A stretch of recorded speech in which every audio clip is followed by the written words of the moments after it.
अगर आपसे कोई पूछे घड़ी में समय क्या हुआ है तो आप हिंदी में कहेंगे जैसे कि 9:15 हुए हैं, 8:30 हुए हैं, या फिर आप कहेंगे 8:30 बजे हैं, 7:20 हुए हैं, 7:15 बजे हैं, या फिर आप कहेंगे 7:15 हुए हैं।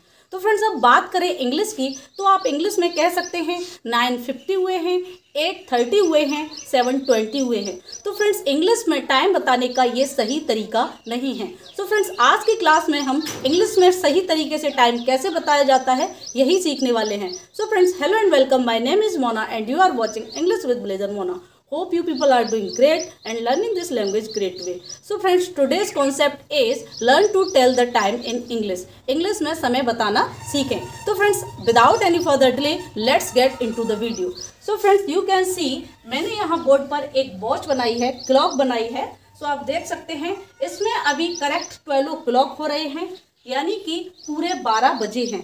तो फ्रेंड्स जब भी बात होती है कि जब कोई समय पूरा होता है, जिस तरीके से अभी 12 बज रहे हैं, तो ये आपका परफेक्ट टाइम है। ये आपका कैसा टाइम है? Perfect time. तो जब भी आप परफेक्ट टाइम की बात करेंगे तो परफेक्ट टाइम में आप ओ क्लॉक लगाकर बात करते हैं, जैसे कि 12 o'clock, 1 o'clock, 2 o'clock, 3 o'clock, 4 o'clock, 5 o'clock, 6 o'clock, 7 o'clock, 8 o'clock, like that. तो इस तरीके से जब भी आपको परफेक्ट टाइम दिखेगा तो आप वहां पर ओ क्लॉक का यूज करेंगे।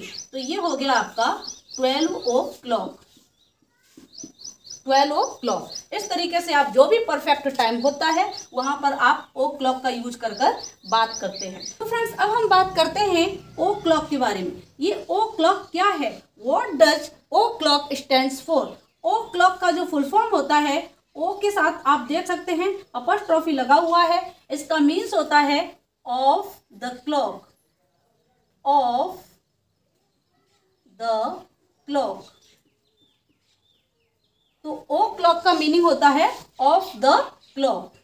इसके बाद हम बात करते हैं फ्रेंड्स AM और PM। जब भी हम टाइमिंग की बात करते हैं तो वहां पर हमें AM और PM की भी जरूरत होती है, वो भी रिटन लैंग्वेज में।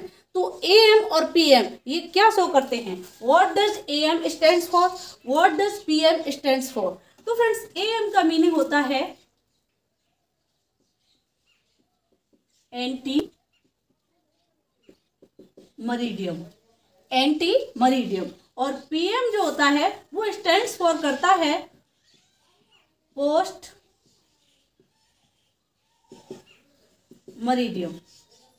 इवन दो जब हम सेंटेंसेस बनाएंगे टाइमिंग के तब उन सेंटेंसेस में हमें AM और PM की ज़रूरत नहीं पड़ती है, बिकॉज जब कोई भी व्यक्ति टाइम बता रहा होता है या हम टाइम पूछ रहे होते हैं या हम खुद बता रहे होते हैं तो अकॉर्डिंग टू सिचुएशन हम खुद समझ जाते हैं कि कब एंटी मरीडियम है और कब पोस्ट मरीडियम है, यानी सुबह का समय है या फिर रात का या शाम का समय है। तो फ्रेंड्स इसकी ज़रूरत ओनली रिटन लैंग्वेज में होती है। Ante meridiem, post meridiem. Ante का मतलब होता है बिफोर और पोस्ट का मतलब होता है आफ्टर। मरीडियम मीन्स होता है मिड डे। ये एक लैटिन वर्ड है, यानी कि लैटिन लैंग्वेज से लिया गया है। तो एंटी मरीडियम इसका मतलब हो गया मिड डे से पहले का समय, और पोस्ट मरीडियम इसका मतलब हो गया मिड डे से बाद का समय, बिफोर 12 और आफ्टर 12, इस तरीके से। अब हम बात करते हैं फ्रेंड्स जब हम सेंटेंसेस फॉर्म करेंगे तो वहां हमें जरूरत होगी इट्स की। अभी हमने सेंटेंसेस को फॉर्म करना स्टार्ट नहीं किया है, मैंने केवल जो आपका परफेक्ट टाइम होता है उसके बारे में बताया था कि हम इस तरीके से बोल सकते हैं 1 o'clock, 2 o'clock, 3 o'clock, 12 o'clock, it's. तो जब भी हम सेंटेंसेस फॉर्म करते हैं टाइमिंग के 4 बजे हैं, 2 बजे हैं, 3 बजे हैं या 12:30 बजे हैं, तो वहाँ हमें इट्स की ज़रूरत होगी। ये कॉन्ट्रैक्शन फॉर्म है, इसका मीन्स होता है इट इज, इट इज। तो जब भी हम टाइमिंग के सेंटेंस बनाएंगे वो इट इज से स्टार्ट होंगे, दैट्स वाई मैंने इसको आपको पहले ही इन्फॉर्म कर दिया है। अब हम बात करते हैं 30 मिनट्स एंड 15 मिनट्स, मैंने यहाँ लिख रखा है, आप देख सकते हैं। तो 30 मिनट्स को हम कह सकते हैं, यानी कि हम हिंदी में कहते हैं 8:30 या 3:30 या 4:30। तो 30 मिनट्स को इंग्लिश में कहते हैं हाफ, और 15 मिनट्स को हम कहते हैं क्वार्टर, हाफ एंड क्वार्टर। यानी कि जो हम सेंटेंसेस बनाने वाले हैं उनमें इनकी हमें नीड होगी और इनका यूज करके हम सेंटेंसेस को फॉर्म करेंगे। सो फ्रेंड्स, अगर आप स्क्रीनशॉट लेना चाहते हैं इसका तो ले सकते हैं।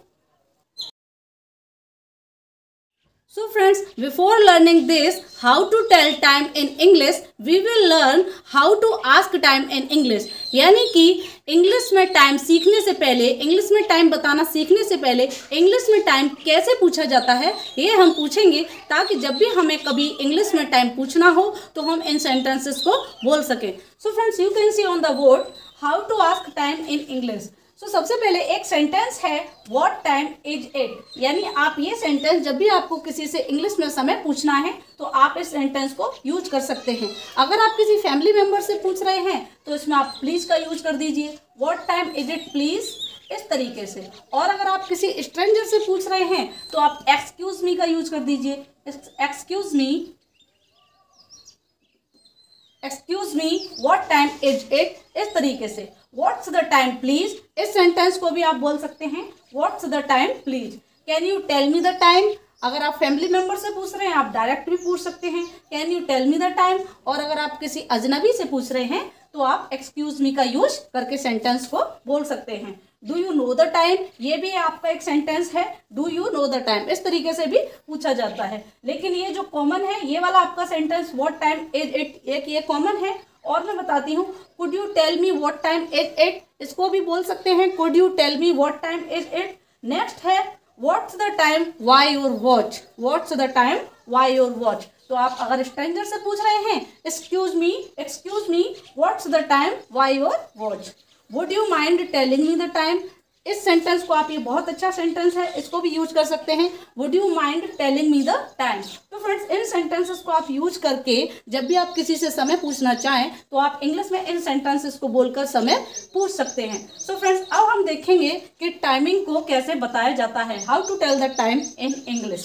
तो फ्रेंड्स, जब भी हम इंग्लिश में समय बताते हैं तो इंग्लिश या हिंदी में समय बताने पर दो सिचुएशंस होती हैं। एक होती है इतने बजने में इतने मिनट, यानी कि सपोज दैट कि 9 बजने वाले हैं और 15 मिनट बाकी हैं, तो आप कहेंगे 9 बजने में 15 मिनट बाकी हैं। तो आप क्या लिखेंगे उसको, आप लिखेंगे 8:45, यानी ये आपका क्या हो गया, 9 बजने में 15 मिनट बाकी हैं। इसी तरीके से इतने बजकर इतने मिनट, इसका मतलब होता है कि कोई टाइम हो चुका है और उसके बाद एक्स्ट्रा मिनट हो चुकी हैं। जैसे कि 9:15, यहाँ 9 बजने में 15 मिनट बाकी हैं और यहाँ पर 9:15 हो चुकी हैं।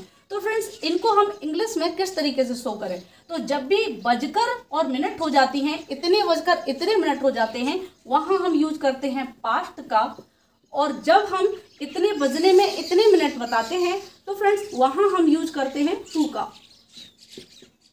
यानी कि ये जो दो वर्ड ऐसे हैं इनसे ही हम इंग्लिश में टाइम बताते हैं। इतने बजने में इतने मिनट टू का यूज करेंगे, इतने बजकर इतने मिनट पास्ट का यूज करेंगे। अब हम देखते हैं इनमें इनको किस तरीके से बताया जाता है। तो फ्रेंड्स, आप देखते हैं कि हिंदी में आप कह देते हैं 9:15, लेकिन इंग्लिश में ये जस्ट उल्टा होता है। इंग्लिश में पहले आपको मिनट शो कराना पड़ता है और उसके बाद टाइम शो कराना पड़ता है। हिंदी में आप कहते हैं 9:15 और इंग्लिश में कहेंगे आप 15 मिनट 9 बजे। अब आप इंग्लिश में देखेंगे किस तरीके से, तो जो आपका ये फॉर्मूला होगा वो होगा, जो भी आपकी मिनट्स होंगी उसको शो कराएंगे और उसके बाद पास्ट, प्लस लगा रही हूँ मैं ये पास्ट, और उसके बाद जो आपका आवर होगा उसको शो कराएंगे। यानी कि आपका जो फॉर्मूला हुआ वो हुआ minutes plus past plus our. इसी तरीके से यहाँ पर इतने बजने में इतने मिनट, तो ये होगा आपका, पहले आप मिनट शो कराएंगे और उसके बाद टू और उसके बाद आवर। तो ये आपका ये हो गया फॉर्मूला जिसमें बजने में मिनट होता है, इतने बजने में इतने मिनट। तो हम बात करते हैं यार, जैसे कि मैंने बोला 9 बजने में 15 मिनट बाकी हैं, मैं यहाँ लिख लेती हूँ 9 बजने में 15 मिनट बाकी हैं। ये आपका हो गया 9 बजने में 15 मिनट बाकी हैं। यानी जब आपके 9 बजने में 15 मिनट बाकी होंगे तो आपका ये जो क्लॉक हैंड है, क्लॉक हैंड, ये आपका होगा यहाँ पर और आपका मिनट हैंड भी होगा यहाँ पर। इस तरीके से कुछ गड़बड़ हो तो आप देख लेना। तो अब ये कि 15 मिनट जब ये कंप्लीट करेगा तब 9 o'clock कंप्लीट होंगे। तो यहाँ पर हम इसे इस तरीके से भी शो कर सकते हैं 8:45, लेकिन अभी हमें बताना है कि 9 बजने में 15 मिनट बाकी हैं। तो ये आपका हो जाएगा 45 minutes to 9, 45 minutes to 9। अब हम इसको जब हमने कहा 15 मिनट बाकी हैं, तो मैंने बताया था कि जो 15 मिनट्स होते हैं उनको हम क्वार्टर भी बोलते हैं। 15 मिनट्स को क्या बोलते हैं? क्वार्टर।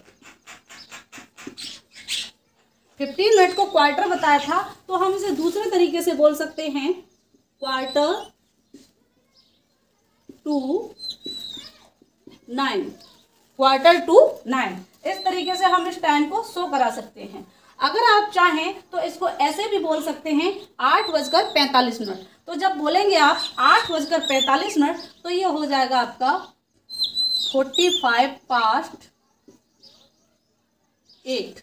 इस तरीके से मैं शॉर्ट भी लिख देती हूँ 45 past 8। इस तरीके से इसको बोला जा सकता है। सो फ्रेंड्स, आई होप कि आपको समझ में आ रहा होगा। अभी हम और सारे एग्जाम्पल्स लेके प्रैक्टिस करेंगे। तो फ्रेंड्स, दूसरा है जैसे कि 9:15, तो ये आपका हो जाएगा 15 past 9, 15 past 9। अब मैंने आपको बताया था कि जो 15 होता है उसको क्वार्टर भी बोलते हैं, तो ये हो जाएगा क्वार्टर पास्ट 9, क्वार्टर पास्ट 9। अगर आप NINE लिखना चाहते हैं तो वो भी लिख सकते हैं। अब मैंने आपको यहाँ साथ ही साथ बताया था कि जब भी हम टाइम बताते हैं तो इट्स का यूज करते हैं। जैसे कि आपसे किसी ने पूछा व्हाट टाइम इज इट, तब आप कहेंगे इट्स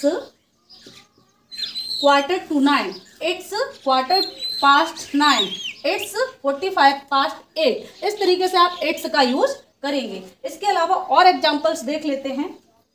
तो फ्रेंड्स, जैसे कि आप देख सकते हैं 2:30 हुए हैं, यानी कि इतने बजकर इतने मिनट। तो हमें इसमें किसका यूज करना है? पास्ट का। और आपका फॉर्मूला क्या होगा? Minutes past hours. तो सबसे पहले हम इसमें इट्स लिखेंगे, क्योंकि जब हम टाइम बताते हैं तो इट्स का यूज करते हैं। ये हो गया आपका इट्स। उसके बाद मिनट्स। तो मिनट्स कितनी है आपकी? 30 मिनट्स हैं। 30, इट्स 30 पास्ट, इट्स 30 पास्ट। अब आपका आवर कितना हुआ है? 2, तो इट्स 30 पास्ट 2। इस तरीके से ये सेंटेंस होगा। यहाँ आप THIRT इंग्लिश भी लिख सकते हैं, इट्स 30 पास्ट 2। अब इसी सेंटेंस को मैंने बताया था कि जो 30 होता है उसको हाफ भी कहते हैं। तो ये सेंटेंस इस तरीके से भी हो जाएगा, it's half past 2, it's half past 2। Next है 5:30 बजे हैं। तो सबसे पहले इट्स लिखेंगे, इट्स साढ़े यानी साढ़े मतलब 30 मिनट, आधा घंटे की बात हो रही है। तो साढ़े यानी कि 30 मिनट, तो इसको हम हाफ लिख सकते हैं, इट्स हाफ पास्ट। अब जो आपका आवर है वो कितना है? 5, इट्स हाफ पास्ट 5। सही से बना देती हूँ, इट्स हाफ पास्ट 5। इस तरीके से 9:15 बजे हैं। 9:15 आप समझ रहे हैं, यानी कि 9 बजने में 15 मिनट बाकी हैं। तो क्या होगा? सबसे पहले देख लेते हैं मिनट्स यानी 15 मिनट बाकी हैं। तो इट्स 15 to 9, इट्स 15 to 9। एक तो आपका ये हो गया। और 15 को मैंने बताया था, 15 को कहते हैं क्वार्टर। तो यहाँ 15 की जगह आप लिखेंगे it's quarter to 9, it's quarter to 9। इस तरीके से। इसके लिए मैंने एक दूसरा फॉर्मूला बताया था कि जब आप 8:45 को लिखते हैं तो कुछ इस तरीके से हो जाता है 8:45। तो मैंने पहले भी बताया था, ये क्या हो जाएगा? 45 past 8। इस तरीके से। तो फ्रेंड्स, जितने भी सेंटेंसेस होते हैं इंग्लिश में, इन्हीं 2 फॉर्मूले पे बेस्ड होते हैं। टू और पास्ट का यूज करके सेंटेंसेस को फॉर्म किया जाता है।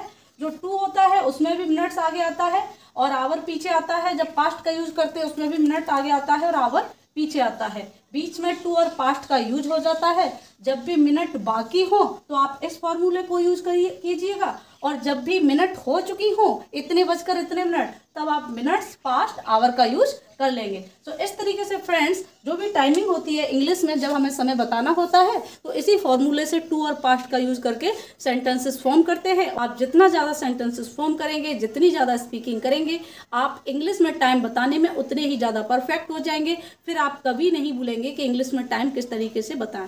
सो फ्रेंड्स, आई होप कि आज की क्लास में ये जो मैंने टाइमिंग का वीडियो बनाया है आपको पसंद आया होगा। अगर ये वीडियो आपको पसंद आई है तो प्लीज़ एक लाइक और एक शेयर अवश्य करें।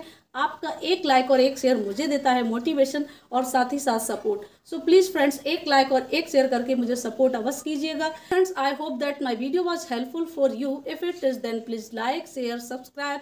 Now see you in the next video. Till then, take care, keep learning, keep practicing. Bye bye.